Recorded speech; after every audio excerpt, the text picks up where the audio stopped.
Здравейте! Наближава вълшебния фестивал Събуди се в Родопите, който започва на 8 юли. И нашият купол със общност благодати е част от програмата. Там ще се случат много интересни събития. Едни от тях са игрите за откриване на сродна душа.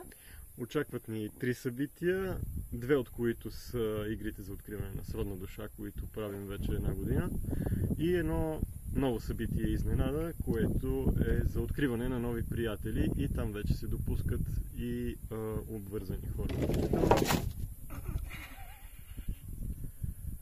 Добре, можем да продължим след като котката се преби. Освен тях има още няколко събития, които ще видите в програмата на Събуди се. Очакваме ви с нетърпение за няколко вълшебни дни в Родопите. До скоро! До скоро!